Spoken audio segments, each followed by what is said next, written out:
I wanted to talk to him about this whole conversation about like the NBA and the Hmm. league itself, and whether or not, look, I don't really care about the ratings. The ratings don't matter as much right now because they just signed like a long TV Yeah. deal.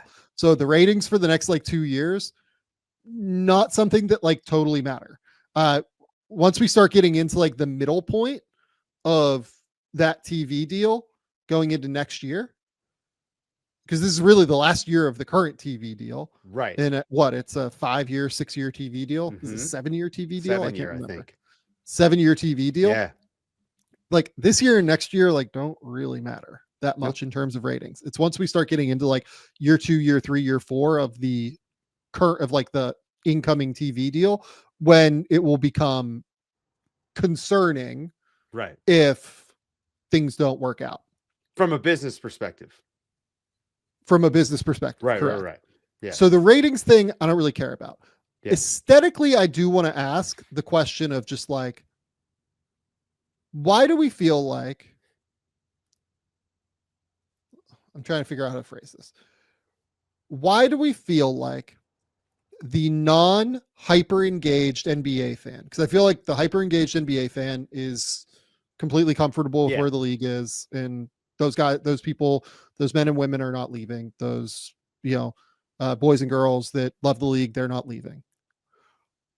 Why is the non hyper engaged NBA fan seemingly struggling to connect with this iteration of the league? I don't know. I just think that there's more competition for our eyeballs than ever before. And sports used to be, I mean, it was on three channels, maybe, at best. So it was more appointment TV. And now, I don't know, I've got everything at my fingertips at any time. And I have every sport, including every NBA game. So the idea that like people aren't connecting with it, people aren't connecting with anything. Yeah. People don't read books anymore. Like, I'm not the first person to say this. I mean, it's more about where we're heading as a society and how we interact with things generally.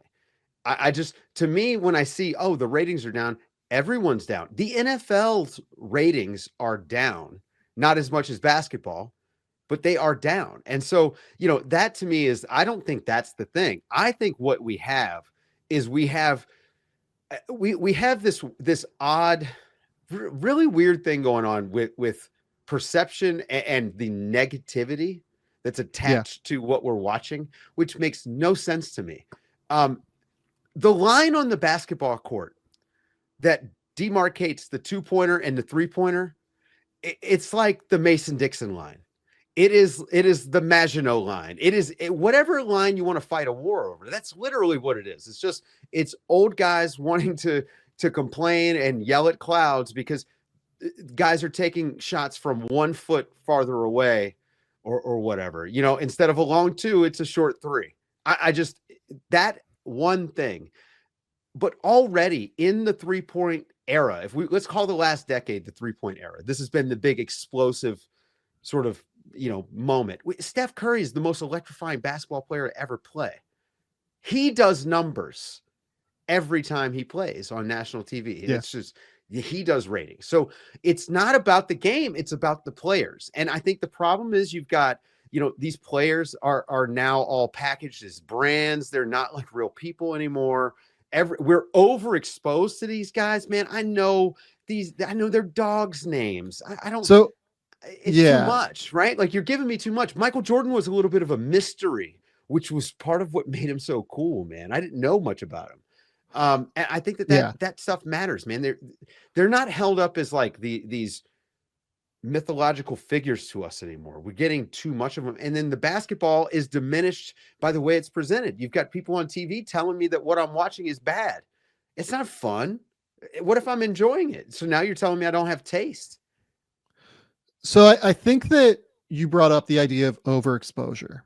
And I think that that is something that impacts the NBA more than it impacts the NFL, if only because in the NBA, you see players' faces.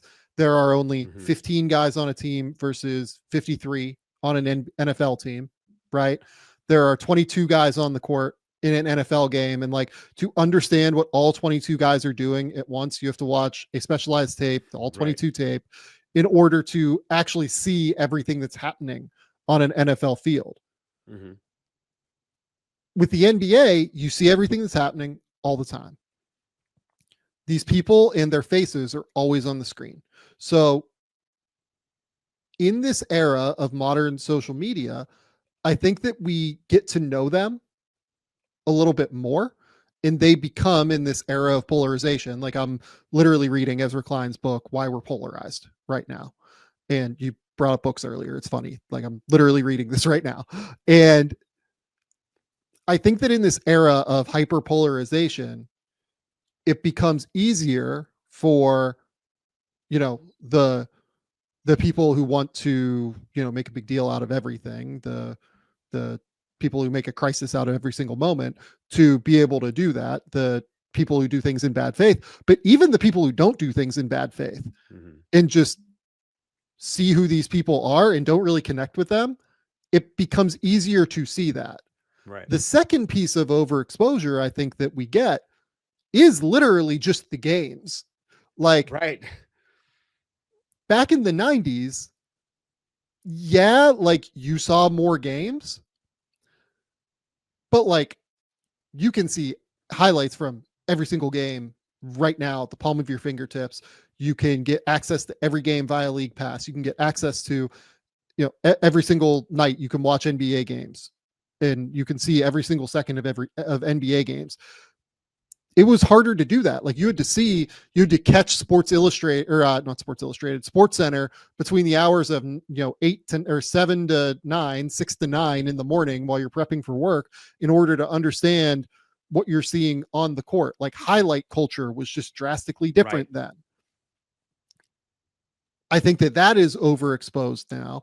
And in this era of hyperpolarization, it's easier to pick out the flaws of what we see on an NBA court as compared to what it used to be. Yeah. If you go back and you watch some of those older games, guys, like bad. They're I don't even want to say that they're, I mean, look, the quality is not as good. Basketball players, even 25 years ago, are not nearly as good as they are now. I'm sorry if you guys think otherwise. They just aren't. It's natural. And that goes for things. You don't have to apologize for that. That's exactly right. It goes for any sport. Yep. Baseball players throw so much harder now than they used to. Hockey players are more skilled because they come up, and continue to play like travel hockey throughout the course of their lives at a younger age. Football players are better than they ever have been. They're bigger, they're stronger, Dr. they're J faster. couldn't dribble with his left hand. You know what I mean? Like, I mean, let's just be honest here, right? I mean, Sam, like, and that's not 25 years ago. That's farther, but the game has come a long way in the last 25 years from a skill perspective. It absolutely has. And I think that is a real factor here. And on some level, I can understand why, for instance, R. Jonesy says in the comments, I'm not saying every team plays the same, but I'm saying there's less variety of styles in the NBA. It's so much drive and kick. I think there's something to that. Sure. But it's kind of what I texted you yesterday. Yeah. I think it's slightly different than that. So like what my theory is, first and foremost, like if you look in 1998, the Denver Nuggets, right? They took 35.4 mid-range jumpers per game. They made them at a 35% clip. They took 10.9 threes and made them at 32.5%. This year, the Nuggets are taking 30.5 threes and making them at 38.5%. They're taking 9.9 mid-range attempts and taking them at 39.9%.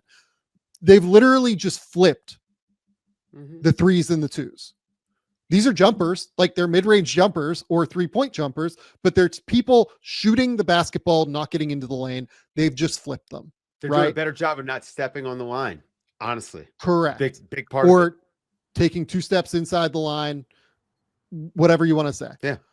What I think is somewhat behind this in terms of people struggling, like non-hyper engaged NBA fans,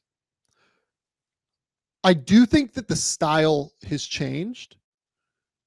I think that what like the, you know, baseline NBA fan or like the non hyper engaged NBA fan, I think part of what they miss is just like dudes going like one on one with one another. Dudes going Yeah. mano a mano, playing like street ball on some level because they can connect to that because they can play that style, right? Like you can Mhm. go, you can play one on one with somebody, you know, on a blacktop Right. today if you wanted to.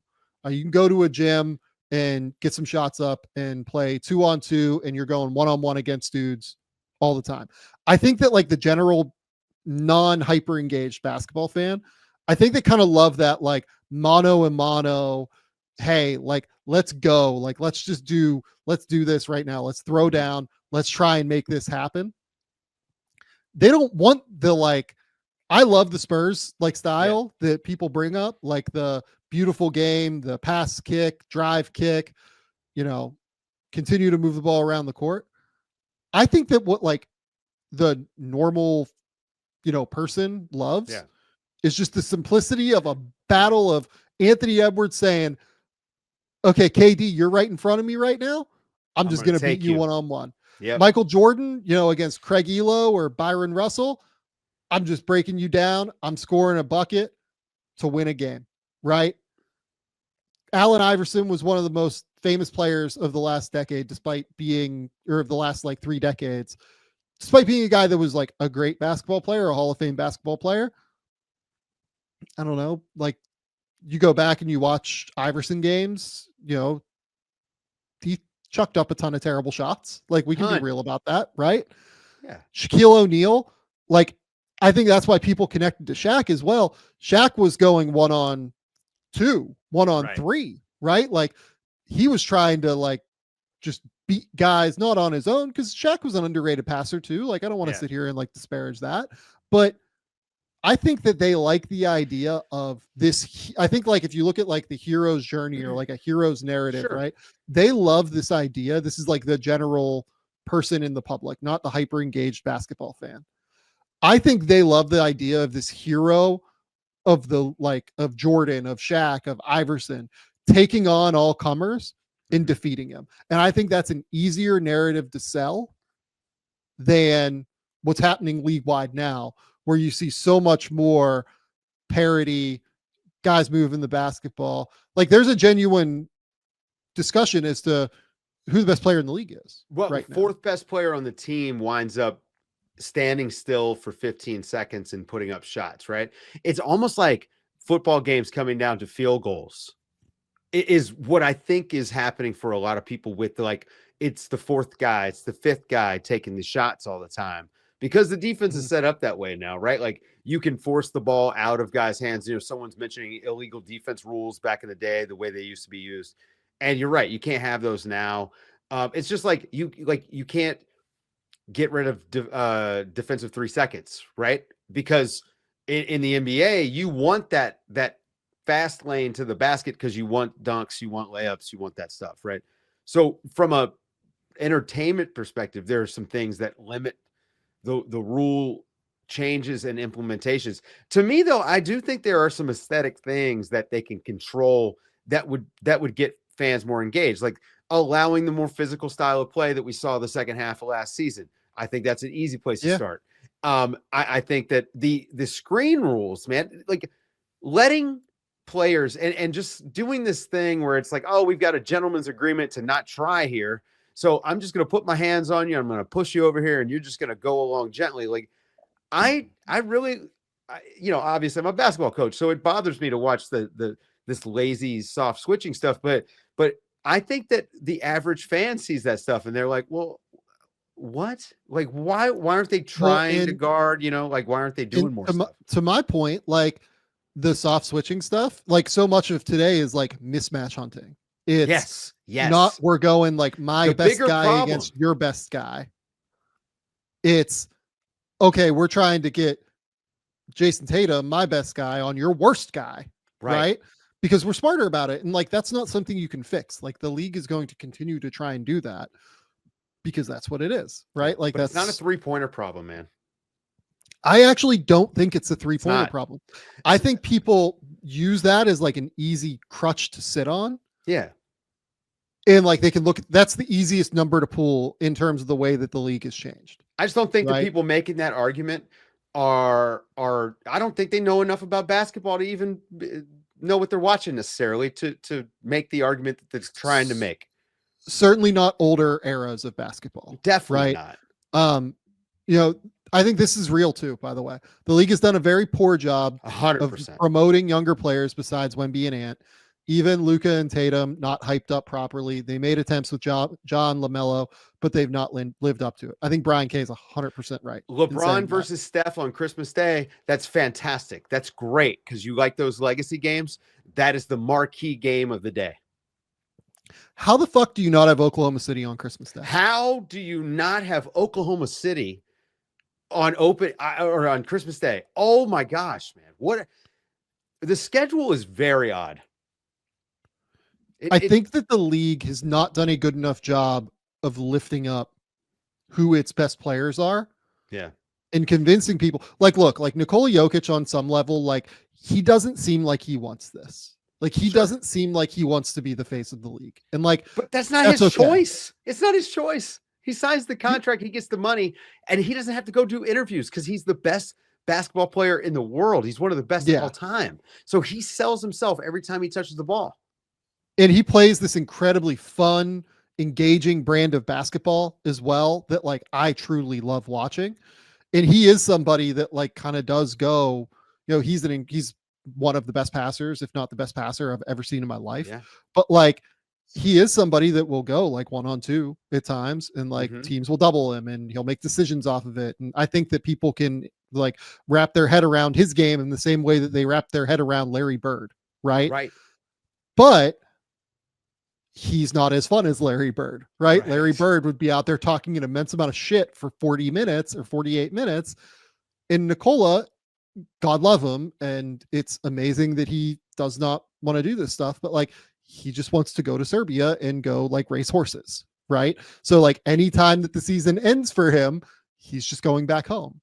And I get that. It sucks for the league, but here's the thing. You still have Giannis, who is this fun, engaging personality, who I think would like embrace being the face of the league and has embraced being a face of the league.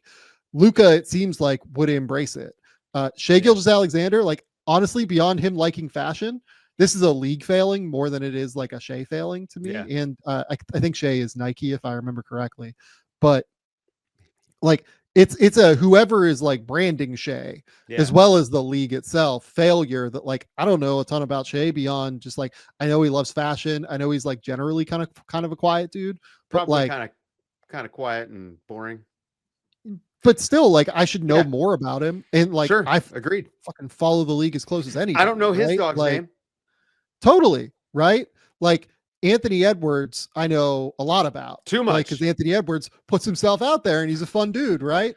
Like don't send the video. Yeah, don't you know, send the video. He makes mistakes. Yeah. He makes a lot of mistakes. And they're bad ones, to be clear. Like Anthony Edwards makes like really bad mistakes, it seems like from time to time. Like he's, you know, somebody who's had slurs against homosexual people. And you still like people still connect with him because of the genuineness, even though he does these things which are horrible, right? Yeah. And he absolutely is somebody that does like too much in the space, right? There are people that are willing to do it. I just feel like the league has to really just hype up. There are so many great players in the league right now. The league is more talented than it's ever been. There's so many avenues here where the league could find people to promote within it. And I feel like it has not done a good enough job of that at this stage of its like you can have the best player in the league being Tim Duncan. You know, right. Nikola Jokic can be this era's Tim Duncan, as Eric like comments, right? But you need to find other guys. And so far the league has not promoted those other players in a manner that makes sense to me. Let's get to a quick little note from Prize Picks. Prize Picks is the best place To get real money sports action with over 10 million members and billions of dollars in awarded winnings, Prize Picks has made daily fantasy sports accessible to all. You just pick more or less on at least 2 players for a shot to win up to 100 times your cash. Run your game all season long on Prize Picks. Prize Picks is the best place to get real money action. There are over 10 million members. Like I said a second ago, they invented the flex play, which means you can still cash out if your lineup isn't perfect. You can double your money even if one of your picks doesn't hit. Prize Picks always puts its members first, so all withdrawals are fast, safe, and secure. When my picks hit, I can get my money in as quick as 15 minutes. We are big fans of Prize Picks here. We absolutely love the app and what they're doing for the daily fantasy sports scene. Download the app today and use code Game Theory to get $50 instantly after you play your first $5 lineup. Download the app today and use that code Game Theory to get $50 instantly after you play your first $5 lineup. Prize Picks, run your game. The other thing is they've honestly abandoned the team part of fandom completely. Like if LeBron changes teams, his fans go with him, and that has been bad for the NBA. And I think it's bad. Like it's bad for the vibes people bring to watching these games. They're not fans necessarily of a team, and that is a big problem. I mean, baseball survives a 162 game season because it's regional. You might watch 100 Yankees games if you're a Yankees fan, but you're only following the Yankees. Whereas the NBA, they expect you to follow the whole league. Good luck having a conversation unless you can follow the whole league. And that is a real thing for the NBA. Now the NFL has that too, but the NFL is a whole different beast. Like we can't even compare the NBA and the NFL anymore. It's not fair. They have this short, super impactful regular season and then single game elimination. I mean, it's and the NFL also has fantasy football. That's the big thing. That's it. Like fantasy football is so hyper engaging for people that you're able to follow the whole league easier. Another thing that the NBA fumbles by having the whacked out schedule that it's got is fantasy. Because I mean, think about this. NBA Cup, one of my friends told me NBA Cup ruined his week in fantasy because he had a bunch of guys on OKC and Milwaukee, right? Now, okay, this is a silly thing to think about, but this is something the NFL would have sort of thought about because it's such a key part of their business. And again, if the NBA just had 3 games a week, if all the teams played 3 times a week, I don't know how you break it out, and you knew the night, hey, tonight it's NBA night.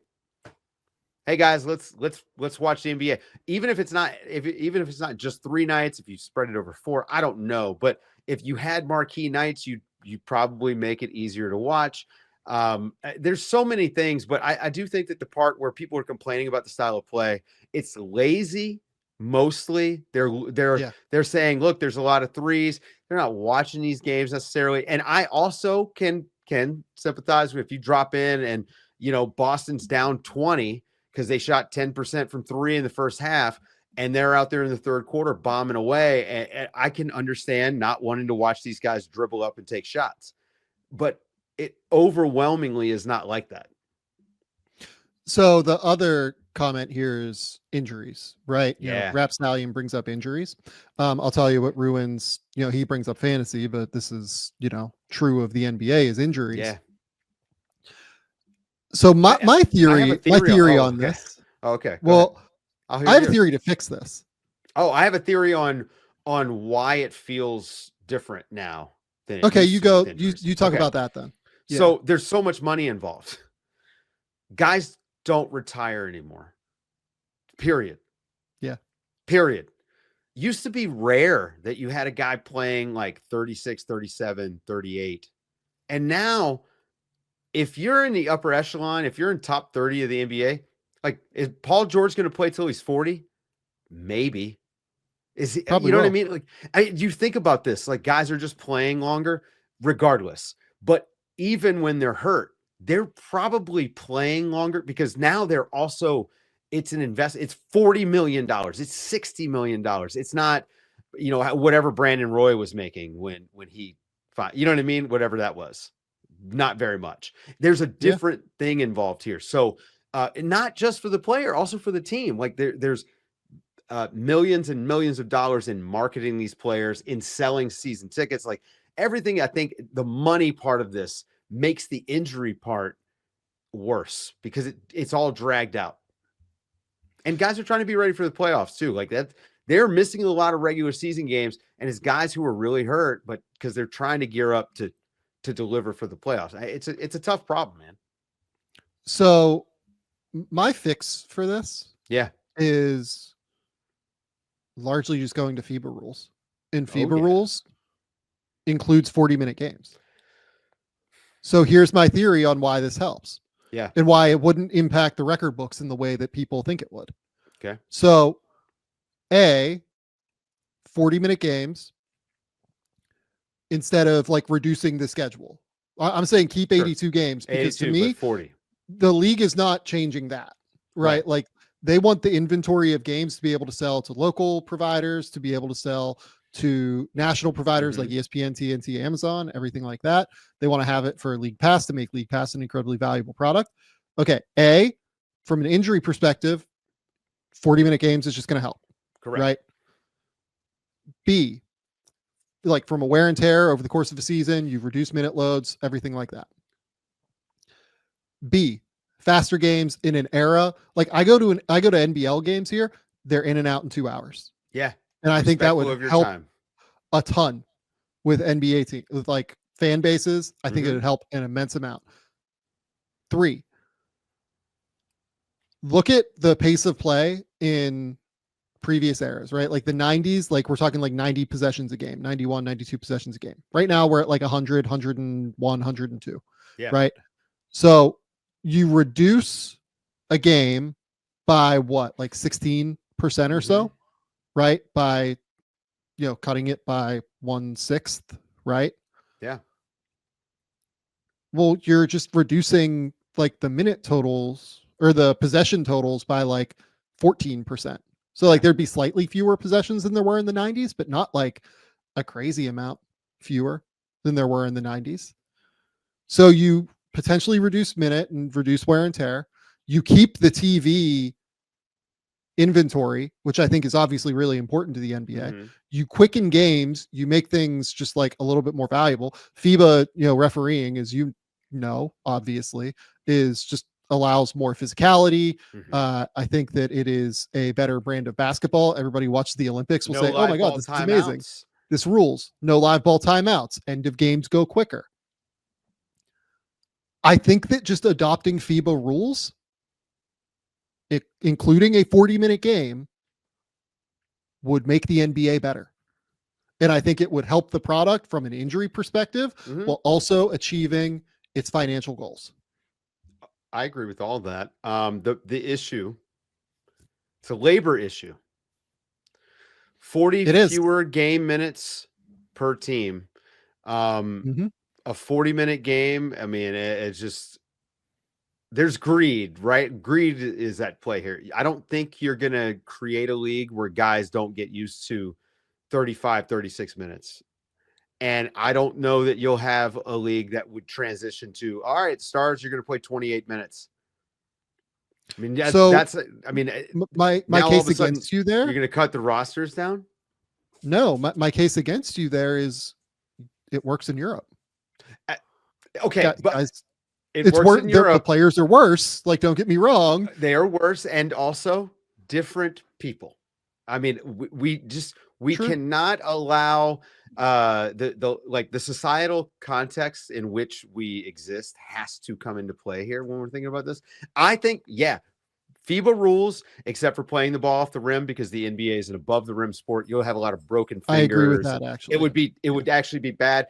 I don't mind allowing I don't like the offensive interference rules, like on a putback. But also I understand why they exist, because it seems unfair to allow the offense to play the ball in the rim and not the defense. I'm fine with the way the NBA does that. But, you're just not going to, I don't know, you're not going to get a scenario where guys don't want the counting stats. And 40 minutes, I mean, You know, I guess my it's point is like the counting stats are going to be there. Like they're going to be at the mm, level that they were in the 90s. okay, but 30 points a game in 28 minutes, you know what I mean? That's a lot. 36 minutes a little bit more doable. And those sorts of numbers, they matter culturally Yeah. to NBA players. I mean, I do think that that's when you're thinking about the NBA record books, that's the sort of stuff you have to think about is I look, man, I love the 100-point game, and that would get us there. The 100-point basketball Yeah. game to me, it makes sense. That would get us there, but you would be either what would actually happen is you'd be cutting out a large This is swath of the league. incredibly obvious for Yeah. people, but just explain the 100-point basketball game Oh, for yeah. I people. mean, I think having a final score where like the winning team scores like 100 points is kind of perfect. And then if you go into overtime and it's 110, 109, I mean, wow, what a bad man. They really had a game. And then what if you had a regulation game that got to 110, 112? That was wow, they must have shot the lights out. And now we see 140, 150 in regulation. I mean, it's absurd and it's the pace, and that's part of why it feels off to people. So I'm with you. I think the 40-minute game will feel more in line with what basketball is, and it actually is what it is everywhere else in the world. But those you lose a lot of jobs that way. And like That's ownership the isn't going to carry guys who aren't playing. And now you got that's to the go to the actual main issue CBA. You here. know, it's a whole thing. But I'm with you, man. It'd be better. We'd have a better style of play. I mean, no live ball timeouts means you can full court press in the NBA because a trap, you can't just get a bailout timeout. I mean, all of a sudden you allow defense to actually play basketball, even if they didn't go to 40 minutes. Switch the FIBA rules on that. I mean, you could change the sport quite a bit, but I do think you need the extra timeouts if you're going to have 8 extra minutes. So the point that you made about like labor is the Yeah. key to me. I don't think that there would be a lot of enthusiasm from the Players Association for this, No. unless the league made a guarantee to say we will not reduce the number of roster spots from 15 over the next 30 years or something like that. Wow. Yeah. We will keep the number of roster spots at 15 for the next 30 years. That is the reality of the situation. We will keep it locked in for the next, next 5 TV contracts, like whatever you want to do, right? 8-man rotations at most, man. Yeah, like you would have probably, but again, like it's yes, you're right. Hoops would be But so like good. in Europe, they play like 10 guys every night, like they do in the NBA, right? So like Yeah. I think that there's also a factor of like having fresher guys on the court. Oh, I You know agree what I with that. mean? Like that is a valuable thing to have. Winning Still, even teams in like the Warriors, for instance, they would definitely play low minutes. I mean, I just have no doubt right. about that. But I do think that there's a world where some of the stars they wouldn't be happy with that. I would love to. I mean, it would be great. I mean, obviously, this is pie in the sky, never happening. But I'm with you, man. I like it. The 40-minute game rules. I think it's a good idea. It's respectful. I think it actually like genuinely ticks a lot of boxes that the league is struggling with right now. End of game stuff would go away if you have FIBA rules. Yep. Wear and tear on guys while maintaining TV inventory would really help. Like all of these things, I think would really be helped a lot by a 40-minute game. Yeah. Like that has FIBA rules outside of goaltending. I'm for that. Right. Like, Yeah. I think that's completely fine. I'm in. But yeah, that's kind of where I'm at on it. Like do this and the league is, give it a try at least. Fixes all the problems. It's fixed. Yeah, It's perfect. Like, perfect league. I think it would help a lot. I do.